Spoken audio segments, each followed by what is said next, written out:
Hello, I'm Trudy Harpham, the co-chair of the scientific panel of the IUSSP Family Planning, Fertility and Urban Development Fellowship Project.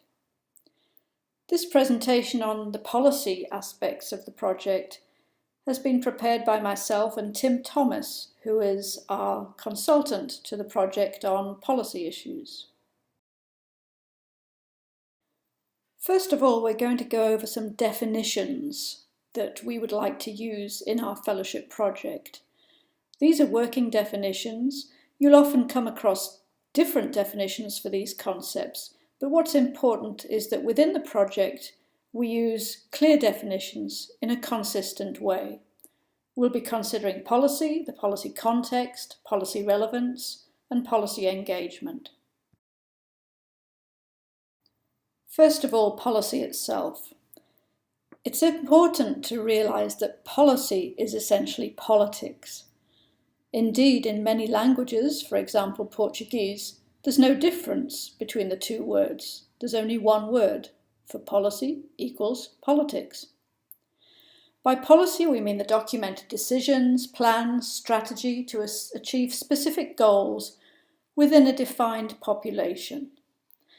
Note that it might not be implemented, so we are interested in both concrete policies and non-concrete policies, which might be commitments or statements of intent. One of the first things we ask our fellows to do is to document their policy context. By this we mean the situation in the geographical focus of your research. It might be several countries, one country, several cities within a country, a single city, several slums, one slum. But we want to know what intersections are there between policies related to family planning, fertility, population growth, and urban development. This requires looking at documents from both sides of the arcs that can link family planning, fertility, and urban development. You might not be so familiar with perhaps the urban development world. The family planning and fertility world might be more accessible to you. So it requires real investigative powers. It's easy to say, nope, there isn't anything, but are you really sure? Have you used your contacts, your resources to look thoroughly? We will then ask you to describe the policy relevance of your work, how your research intersects with and is thus relevant to any policy. It can be an existing policy, a proposed policy, or one that's merely under discussion. It might be that you're doing research that's not related to any current policy, in which case it's important to state that gap that you're hoping to fill. Of course, the reason that we're so concerned about the policy context and your policy relevance is that we hope this project will promote evidence-based policy.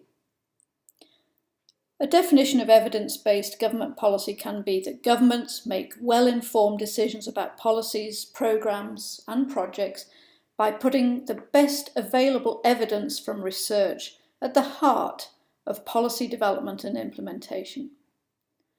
That's a definition from Davies in 2004. But let's be realistic about this. Most policies are not based on evidence. They're based on politics. But we hope to change that scenario and increase the amount of evidence-based policy.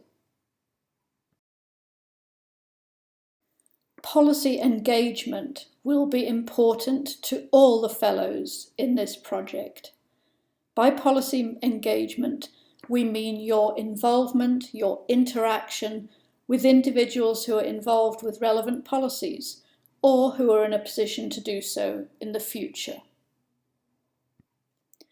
Because we are hoping to have an impact on urban development, we will ask you to seek actors from the urban development sector to engage with. We will provide mentors to help you form these active links.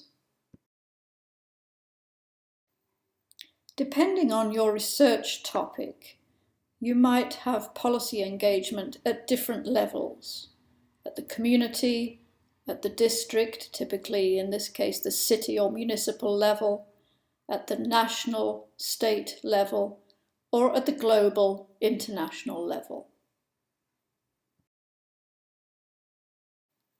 At the global level, there are several important global policy frameworks which you can engage with. There's the Sustainable Development Goals, Family Planning 2020, the Global Financing Facility, the UN Climate Change and its associated panel, and Habitat 3 and its new urban agenda. We're going to briefly touch upon all of these. The Sustainable Development Goals. The key one for us here is number 11, Sustainable Cities and Communities. This is the Sustainable Development Goal that we hope you can engage with. It's hard to get some audiences to see how family planning can contribute to Sustainable Development Goals, because family planning's so often just seen as a health issue. For example, Bongartz and O'Neill in 2018, in their article in Science, said there's a widespread agreement among governments and international organisations that family planning programmes are a valuable investment. But these programmes are often given low priority because they're considered a health investment rather than an investment with wide-ranging socioeconomic and environmental benefits. It will be easy for our fellows to engage with Family Planning 2020. Its goal is 120 million new users of modern contraceptives by 2020.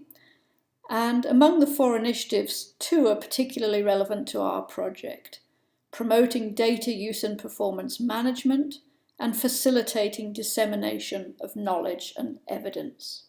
So FP 2020. Very easy and straightforward for our project to engage with.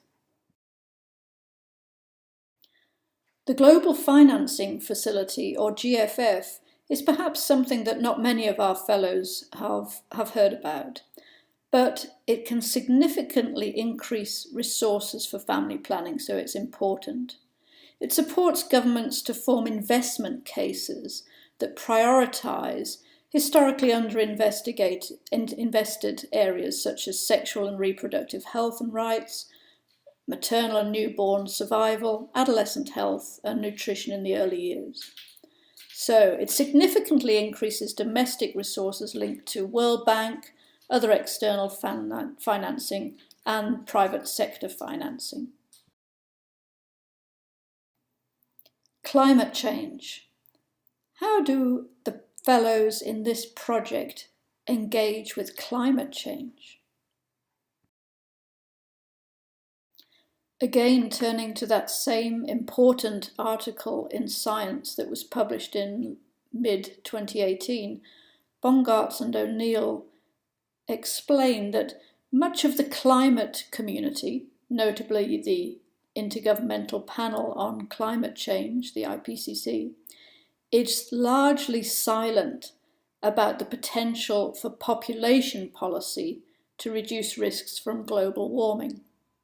Though the latest IPCC report includes an assessment of technical aspects of ways in which population and climate change influence each other, the assessment doesn't extend to population policy as part of a wide range of potential adaptation and mitigation responses. So there's a challenge here to link family planning, fertility, and population policy issues to climate change issues. Another important global policy for this project on family planning, fertility, and urban development is Habitat 3 and its new urban agenda.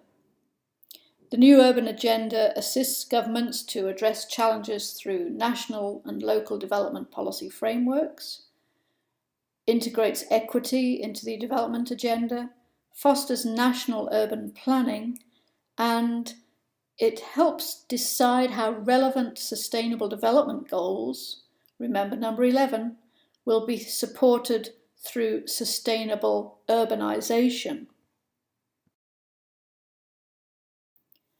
One of the important messages of this presentation is that things about policy and the policy process are not straightforward, they're not simple.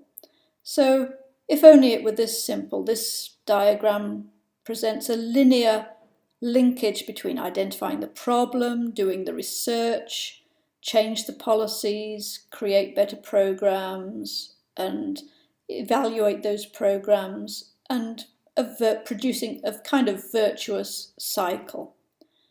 But life isn't like that. It's not so simple. It's not so simple because so many different things are needed to make good policies.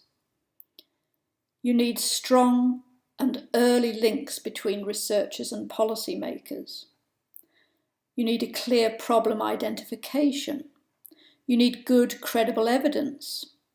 You need a conducive environment to make and implement the policies. You need strategic communications. And you need the resources, financial, technical, human, and above all, you need the political will and stability. Remember, politics is policy, policy is politics. It's also not so simple because a whole load of people and institutions are involved in creating policy. This slide mentions several of them, from governments to communities to the non-government sector, business, private sector, media, opinion influencers. It is complex. This project hopes to have an impact on urban development. Therefore, we have to take some urban specifics into account. Here are some of them. Firstly, urban slums, and slums might be formal or informal settlements, they tend to be heterogeneous, which has implications for how we measure things. There will be differentials within the city as a whole between the slums and non-slums, but also within the slums there will be differentials in various measurements. Secondly, the power relations within an urban context have to be considered. There might be a centralised policy making and implementation. For example, the National Ministry of Health still might have much power over the local or municipal Department of Health.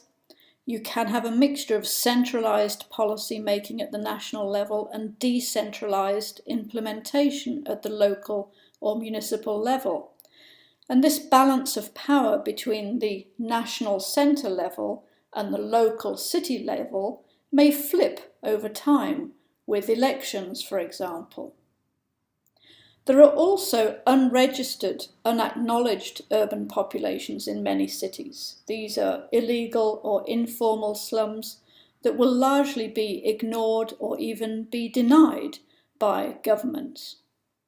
There are urban gatekeepers who are needed to enable access to certain low-income urban populations. The urban gatekeepers can be members of civil society, members of local government, and they can be both formal gatekeepers, established, acknowledged roles, or informal gatekeepers. Finally, there's a density and complexity in urban areas, much greater than in rural areas. A density of community-based organisations, faith-based organisations, non-governmental organisations, a whole plethora of organisations that have to be mapped, negotiated, communicated with. Again, It's the complexity argument. The final definition that we would like you to bear in mind is the difference between dissemination and communications. For the purposes of this project, we define dissemination as publishing research findings, sharing with the scientific community, and we differentiate that from communications, which is adapting research language for lay audiences through the use of, for example, social and traditional media, brochures, elevator pitches, etc.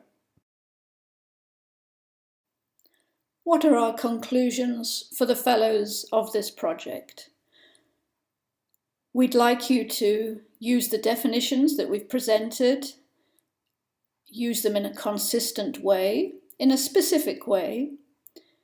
We require you to engage with different levels of actors at the community level, the city level, the national level, the international level. We ask you to recognise the urban specificities of your research questions and your research audiences. And we need you to be prepared for complexity.